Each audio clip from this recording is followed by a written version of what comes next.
नमस्कार, आप देख रहे हैं देश दिन भर। मैं हूं आपके साथ ऋतु तिवारी। पोखरियाल बुलेटिन की शुरुआत करेंगे। उत्तराखंड को पहली वंदे भारत एक्सप्रेस की सौगात दी गई है। कार्यक्रम से प्रधानमंत्री नरेंद्र मोदी वर्चुअली जुड़े। आपको बताते चले कि वंदे भारत एक्सप्रेस देहरादून से दिल्ली चलेगी, तो वहीं पीएम मोदी ने क्या कुछ कहा है आपको वो भी सुनाते हैं। उत्तराखंड के सभी लोगों को वंदे भारत एक्सप्रेस ट्रेन की बहुत बहुत बधाई। दिल्ली और देहरादून के बीच चलने वाली ये ट्रेन देश की राजधानी को देवभूमि से और तेज गति से जोड़ेगी। वंदे भारत से दिल्ली देहरादून के बीच रेल सफर में अब समय भी काफी कम हो जाएगा। इस ट्रेन की गति तो अपनी जगह है ही, जो सुविधाएं हैं वो भी सफर को आनंददायक बनाने वाली है। साथियों, मैं अभी कुछ घंटे पहले ही 3 देशों की यात्रा करके लौटा हूं। आज पूरा विश्व भारत को बहुत उम्मीदों से देख रहा है। हम भारत के लोगों ने जिस तरह अपनी अर्थव्यवस्था को मजबूती दी है, जिस तरह हम गरीबी से लड़ रहे हैं, उसने पूरी दुनिया का विश्वास जगा दिया है। मैं जब बाबा केदार के दर्शन करने गया था, तो दर्शन के बाद अनायास ही मेरे मुख से कुछ पंक्तियां निकली थी। बाबा केदार के आशीर्वाद स्वरूप ये पंक्तियां थी, और यूं ही मैं बोल पड़ा था, ये दशक उत्तराखंड का दशक होगा। उत्तराखंड आज जिस तरह से कानून व्यवस्था को सर्वोपरि रखते हुए विकास के अभियान को आगे बढ़ा रहा है, वो बहुत सराहनीय है। ये इस देवभूमि की पहचान को संरक्षित करने के लिए भी अहम है। और मेरा तो विश्वास है कि ये देवभूमि आने वाले समय में पूरे विश्व की आध्यात्मिक चेतना के आकर्षण का केंद्र बनेगी। उत्तराखंड। वहीं तीसरे खेलो इंडिया यूनिवर्सिटी गेम्स की आज शुरुआत। पीएम मोदी शाम 7 बजे वीडियो कॉन्फ्रेंसिंग के जरिए करेंगे शुरुआत। लखनऊ के बीबीडी यूनिवर्सिटी कैंपस में आयोजित होगा कार्यक्रम में सीएम योगी आदित्यनाथ मौजूद रहेंगे। केंद्रीय खेल मंत्री अनुराग ठाकुर भी मौजूद रहेंगे। लॉन्च इवेंट में मशहूर सिंगर कैलाश खेर करेंगे परफॉर्म। वाराणसी में 3 जून को बीएचयू में खेलों का समापन होगा।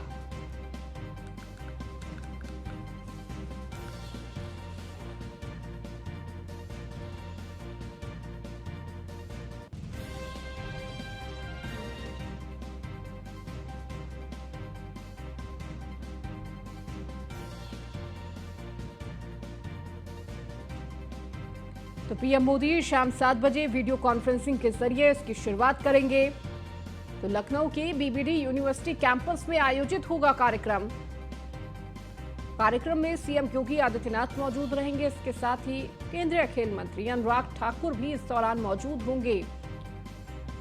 इसके साथ ही लॉन्च इवेंट में मशहूर सिंगर कैलाश खेर करेंगे परफॉर्म।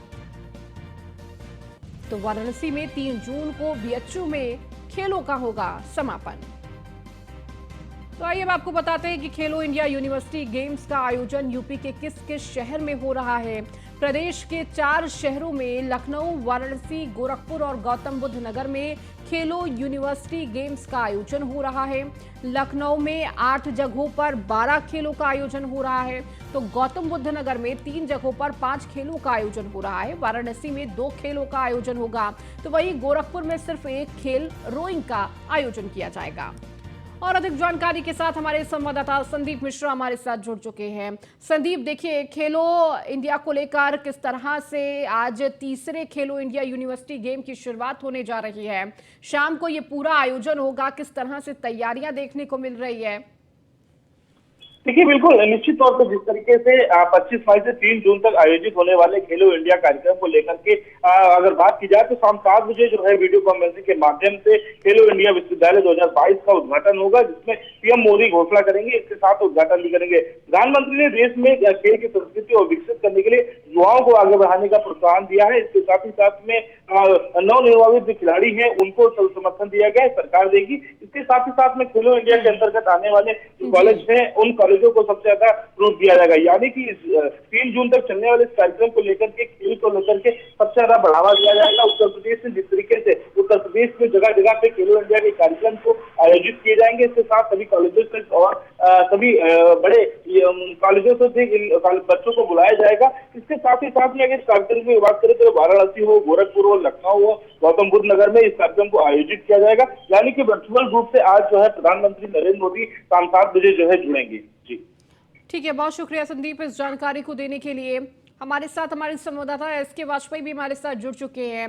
एसके, देखिए खेलो इंडिया यूनिवर्सिटी गेम की ये आज एक शाम ये शुरुआत होने जा रही है, किस तरह से वहां पर तैयारियां चल रही हैं? और इसके साथ ही चूंकि ये कैंपस में बीबीडी कैंपस में आयोजित हो रहा है, इस दौरान सिंगर्स भी मौजूद होंगे, क्या कुछ उत्साह देखने को मिल रहा है? निश्चित तौर पर, क्योंकि अगर हम देखें तो उत्तर प्रदेश में एक बड़ा आयोजन होने जा रहा है। काफी लंबे वक्त बाद इस तरीके का एक राष्ट्रीय आयोजन उत्तर प्रदेश में हो रहा है। हालांकि राजधानी लखनऊ से इसकी शुरुआत होगी, उसके अलावा नोएडा, गोरखपुर और वाराणसी जैसे जिलों में भी इसका आयोजन होना है। हालांकि शुभारंभ आज शाम 7 बजे प्रधानमंत्री मोदी वर्चुअल तौर पर करेंगे, जिसमें केंद्रीय खेल एवं सूचना प्रसारण मंत्री अनुराग ठाकुर भी मौजूद रहेंगे। मुख्यमंत्री योगी आदित्यनाथ मौजूद होंगे। उत्तर प्रदेश सरकार के जो खेल मंत्री हैं वो भी इस दौरान मौजूद रहेंगे। तो सीधे तौर पर हम देखें कि कहीं ना कहीं एक बड़ा आयोजन है। खिलाड़ियों में भी काफी उत्साह है, क्योंकि देश भर की 200 यूनिवर्सिटीज के 50,000 से ज्यादा खिलाड़ी इन आयोजन में शामिल होने आ रहे हैं। 4 अलग अलग जिलों में आयोजन है। हालांकि इसका शुभारंभ आज राजधानी लखनऊ के बीबीडी स्टेडियम से होने जा रहा है।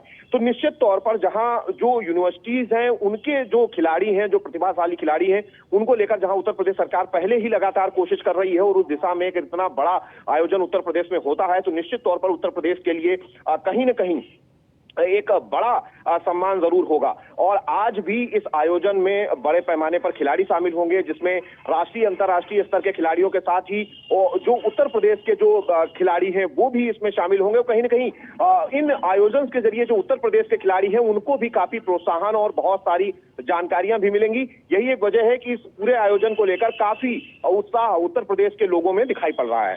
जी ठीक है, बहुत शुक्रिया इसके इस जानकारी को देने के लिए।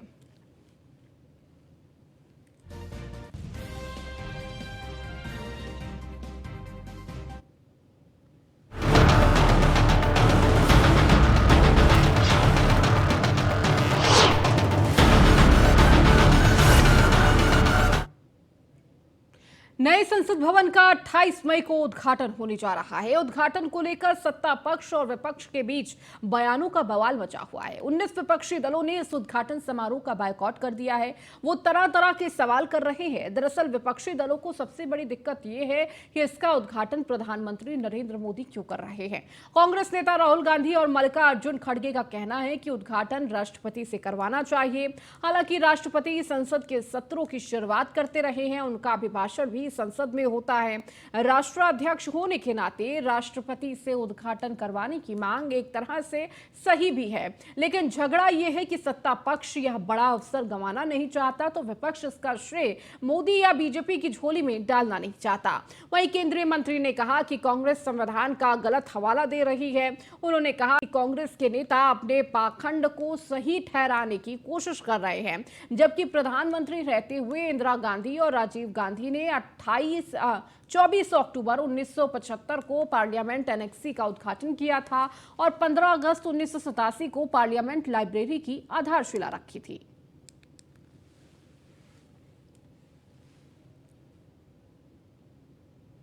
तो इमारत पर सियासत क्यों है वो भी आपको बता रहे हैं। 28 मई को देश के नए संसद भवन का उद्घाटन हो रहा है।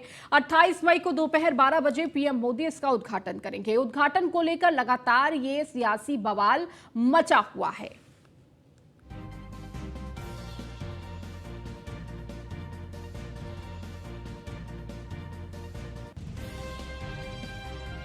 वही उद्घाटन समारोह में ये दल जो शामिल नहीं होंगे उसकी जानकारी भी आपको दे देते हैं। 19 विपक्षी दलों ने इस समारोह का बहिष्कार किया है, जिसमें Congress, Trinamool Congress, Dramuk, Jadyu, AAP, NCP, Samajwadi party, RJD, Shivsena, Makpa, Bhakpa, Indian Union Muslim League, Jhamumo, National Conference, Kerala Congress, revolutionary socialist party, Viduthalai, Chiruthaigal, VCK, वही एमडीएमके और रालोद, ये वो पार्टियां हैं जिन्होंने इस उद्घाटन समारोह का विरोध किया है।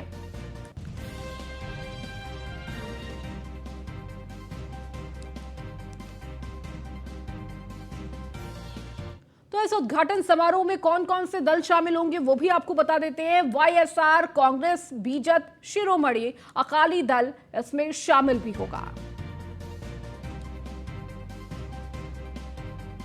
तो उद्घाटन समारोह के दौरान कौन कौन से दल शामिल होंगे आपको वो बता रही हैं।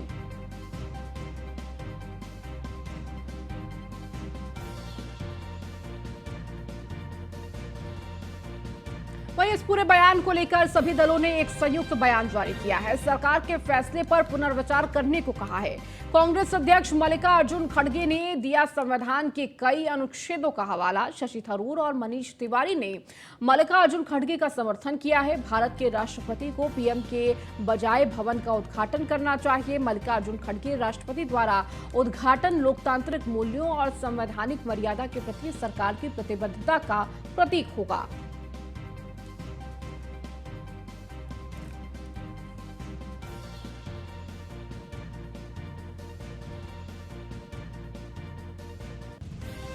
तो संसद भवन के उद्घाटन में संविधान कहां से आया, ये सवाल केंद्रीय मंत्री हरदीप सिंह पुरी ने निशाना साधते हुए विपक्षी दलों से सवाल खड़े किए हैं कि कांग्रेस संविधान का गलत हवाला दे रही है। ये हरदीप सिंह पुरी ने कहा। उन्होंने कहा कि प्रधानमंत्री रहते हुए इंदिरा गांधी ने 24 अक्टूबर 1975 को पार्लियामेंट एनेक्सी का उद्घाटन किया। वहीं 15 अगस्त 1987 को राजीव गांधी ने पार्लियामेंट लाइब्रेरी की आधारशिला रखी। तो संसद से जुड़ी इमारतों का पहले कब हुआ उद्घाटन वो भी आपको बताते हैं। लोकसभा सचिवालय के दस्तावेज, पार्लियामेंट हाउस असट दावा बहुउद्देशीय था। पार्लियामेंट हाउस एनेक्सी का निर्माण संसदीय दलों, पार्टियों के लिए बैठक हॉल बनाया गया। संसदीय समितियों के अध्यक्षों के लिए सीमित कक्ष बनाया गया। कार्यालयों और दोनों सदनों के सचिवालयों के लिए किया गया निर्माण। सीपीडब्ल्यूडी के मुख्य वास्तुकार जेएम बेंजामिन द्वारा इस भवन का डिजाइन तैयार किया गया। 3 अगस्त 1970 को तत्कालीन राष्ट्रपति बीवी गिरी ने इसकी आधारशिला रखी। तो 24 अक्टूबर 1975 को प्रधानमंत्री इंदिरा गांधी ने भवन का उद्घाटन किया। वहीं पार्लियामेंट लाइब्रेरी की अगर बात की जाए, 15 अगस्त 1987 को तत्कालीन प्रधानमंत्री राजीव गांधी ने पार्लियामेंट लाइब्रेरी की आधारशिला रखी। इसका उद्घाटन 7 मई 2002 को तत्कालीन राष्ट्रपति के.आर. नारायण द्वारा किया गया। 60,460 वर्ग मीटर क्षेत्र के दायरे के साथ 4 मंजिलों में फैला है। पुस्तकालय अत्याधुनिक तकनीकी से सुसज्जित एक वातानुकूलित इमारत है। पार्लियामेंट एनेक्सी की अगर बात करें तो 2017 पीएम मोदी ने संसद भवन एनेक्सी विस्तार का उद्घाटन किया था। तत्कालीन लोकसभा अध्यक्ष सुमित्रा महाजन, उपाध्यक्ष एम थम्बीदुरई की उपस्थिति में हुआ उद्घाटन। इसमें सीमित कक्ष, एक सभागार, एक बैंकेट हॉल और स्थानीय समितियों के अध्यक्षों के कक्ष हैं। वहीं मई 2009 में तत्कालीन उपराष्ट्रपति हामिद अंसारी ने रखी थी विस्तार भवन की आधारशिला। तत्कालीन लोकसभा अध्यक्ष सोमनाथ चटर्जी ने रखी थी विस्तार भवन की आधारशिला। मई 2011 में शुरू हुआ निर्माण कार्य और दिसंबर 2016 में पूरा हुआ। तो संविधान क्या कुछ कहता है वो आपको बता देते हैं। संविधान राष्ट्रपति को कार्यकारी, विधायी, न्यायपालिका, आपातकालीन और सैन्य शक्ति प्रदान करता है। विधायी शक्तियों में संसद के दोनों सदन, लोकसभा और राज्यसभा शामिल हैं। संघ के लिए एक संसद होगी जिसमें राष्ट्रपति और 2 संसद शामिल होंगे। अनुच्छेद 89 राष्ट्रपति को सहायता और सलाह देने की प्रधानमंत्री के साथ एक मंत्रिपरिषद होगी। अनुच्छेद 74(1) मंत्रिपरिषद अपने कार्य सलाह के अनुसार कार्य करेगी। अनुच्छेद 74(1) राष्ट्रपति इस तरह के पुनर्विचार के बाद दी गई सलाह के अनुसार कार्य करेंगे। अनुच्छेद 74(1) राष्ट्रपति को प्रत्येक संसद सत्र से पहले दोनों सदनों को संबोधित करना चाहिए। वहीं अनुच्छेद 87 कहता है कि राष्ट्रपति की हरी झंडी के बिना दोनों सदनों द्वारा पारित विधेयक अधिनियम नहीं बन सकता है। अनुच्छेद 87 में ही संविधान राष्ट्रपति को संसद के कामकाज में बहुत महत्वपूर्ण भूमिका देता है।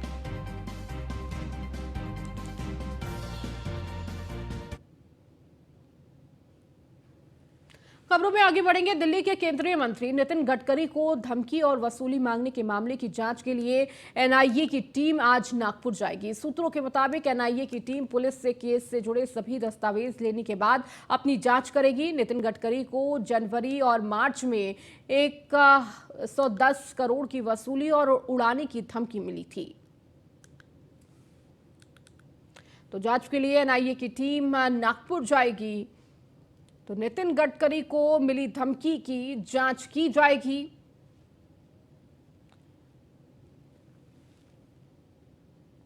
और अधिक जानकारी के साथ पीयूष तिवारी हमारे संवाददाता हमारे साथ जुड़ चुके हैं। पीयूष, नितिन गडकरी को मिली धमकी के बाद देखिए अब एनआईए लगातार जांच कर रही है। अब ये जांच टीम नागपुर पहुंचेगी जहां पर तमाम चीजें तलाशती हुई नजर आएगी। देखिए, निश्चित रूप से अगर बात करें तो पिछले कुछ महीनों में लगातार केंद्रीय सड़क एवं परिवहन मंत्री नितिन गडकरी को धमकियां मिल रही है। आपने हाल ही में देखा होगा कि उनके दिल्ली स्थित आवास पर जो कार्यालय मौजूद है वहां पे कहीं न कहीं फोन के माध्यम से केंद्रीय मंत्री नितिन गडकरी को धमकी दी गई। इसी मामले में कहीं न कहीं एनआईए की टीम जो है वो नागपुर पहुंचेगी, क्योंकि नागपुर में भी नितिन गडकरी का जो कार्यालय है वहां पे नितिन गडकरी को बाकायदा फोन के माध्यम से धमकी दी गई। इस मामले में अगर हम बात करें तो एक व्यक्ति को भी पुलिस ने गिरफ्तार किया था। तो निश्चित रूप से जब एनआईए की टीम पहुंचेगी तो पूरी तरीके से दस्तावेजों को भी खंगालेगी कि आखिर कौन ऐसे लोग, क्योंकि फोन डिटेल्स जो है वो उसके जो दस्तावेज हैं उसको एनआईए की टीम खंगालेगी। इसके अलावा अगर हम बात करें तो तमाम लोगों से वहां पे एनआईए की टीम पूछताछ कर सकती है, क्योंकि केंद्रीय मंत्री नितिन गडकरी की अगर हम बात करें तो एक काफी महत्वपूर्ण पद पे है और जिस तरीके से एक के बाद एक बैक टू बैक उन्हें लगातार धमकियां मिल रही है, चाहे मुंबई की बात करें, मुंबई कार्यालय की बात करें या दिल्ली में जो उनका कार्यालय उनके आवास के अंदर मौजूद है वहां पे बात करें, लगातार धमकियां मिल रही है। और इसी कड़ी में एनआईए की टीम पहले भी कहीं न कहीं एनआईए की टीम इस मामले में संज्ञान एनआईए की टीम ने लिया था और इसी कड़ी में एनआईए की टीम आज नागपुर पहुंच रही है और इस पूरे मामले में छानबीन करेगी और कहीं न कहीं कड़ियां निकालने की कोशिश करेगी कि आखिर कौन से ऐसे लोग हैं जो लगातार केंद्रीय मंत्री नितिन गडकरी को इस तरीके की धमकियां दे रहे हैं। हालांकि केंद्रीय मंत्री नितिन गडकरी ने न्यूज ऑन इंडिया के सवाल पर सीधे तौर पर कहा था कि मैं ऐसी धमकियों को सीरियस नहीं लेता हूं और कहीं न कहीं मैं डरने वाला नहीं हूं। तो निश्चित रूप से लगातार धमकियां जरूर मिल रही है। एनआईए की टीम आज नागपुर पहुंचेगी और निश्चित रूप से इस पूरे मामले में जांच करेगी। ठीक है, बहुत शुक्रिया पीयूष इस जानकारी को देने के लिए। खबरों में आगे बढ़ेंगे। सत्येंद्र जैन की हालत बिगड़ी है। डीडीयू से एलएनजेपी अस्पताल में किया जा रहा शिफ्ट। तिहाड़ जेल के बाथरूम में गिरे थे सत्येंद्र जैन। बीते एक हफ्ते में दूसरी बार सत्येंद्र जैन अस्पताल में भर्ती हैं। तो सत्येंद्र जैन की हालत बिगड़ी है। डीडीयू से एलएनजेपी अस्पताल में शिफ्ट किया गया है। तो तिहाड़ जेल के बाथरूम में गिरे सत्येंद्र जैन। बीते एक हफ्ते में दूसरी बार सत्येंद्र जैन अस्पताल में भर्ती। तो सत्येंद्र जैन की हालत बिगड़ी बताई जा रही है, जहां डीजीयू से एलएनजेपी अस्पताल में शिफ्ट किया गया है। और अधिक जानकारी के साथ पीयूष हमारे संवाददाता हमारे साथ लगातार जुड़े हुए। पीयूष, क्या जानकारी मिल पा रही है? सत्येंद्र जैन की क्या कुछ स्थिति अभी फिलहाल? तो आम आदमी पार्टी के नेता और पूर्व मंत्री सत्येंद्र जैन को डीडीयू अस्पताल में भर्ती कराया गया है। जो प्राप्त जानकारी अभी तक मिल रही है वही मिल रही है कि तिहाड़ जेल के बाथरूम में चक्कर आने की वजह से जो सत्येंद्र जैन है वो गिर गए थे और इसके बाद कहीं न कहीं उनकी रीढ़ की हड्डी में काफी गंभीर चोट आई थी। इससे पहले की भी अगर हम बात करें, चूंकि ये आज की घटना बताई जा रही है, इससे पहले भी वो बाथरूम में गिरे थे, उनकी रीढ़ की हड्डी में कहीं कहीं चोट आई थी। बीते एक हफ्ते की अगर हम बात करें तो दूसरी बार सत्येंद्र जैन को अस्पताल में भर्ती कराया गया है। इस पूरे मामले में कहीं न कहीं जो अस्पताल प्रशासन है वो लगातार संज्ञान ले रहा है और कहीं न कहीं इलाज कर रहा है। इसी बीच जो दिल्ली के मुख्यमंत्री अरविंद केजरीवाल ने इस पूरे मामले में अपनी प्रतिक्रिया दी है और सीधे तौर पर कहा है कि जो इंसान जनता को अच्छा इलाज और अच्छी सेहत देने के लिए दिन रात काम कर रहा था, आज उस भले इंसान को एक तानाशाह मारने पर तुला है। सीधे तौर पे कहीं न कहीं एक तानाशाह जैसे शब्द का प्रयोग दिल्ली के मुख्यमंत्री ने किया है और ये भी कहा है कि उस तानाशाह की एक सोच ही ऐसी है, सबको खत्म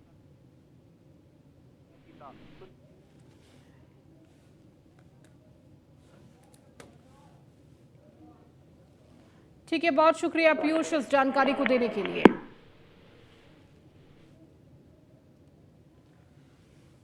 खबरों में आगे बढ़ेंगे। वाराणसी के एक शख्स ने ऐसा काम किया है कि अब उसे पूरी दुनिया सुनेगी। उसका नाम Guinness book of world record में दर्ज हो चुका है। आपको रिपोर्ट दिखाते हैं।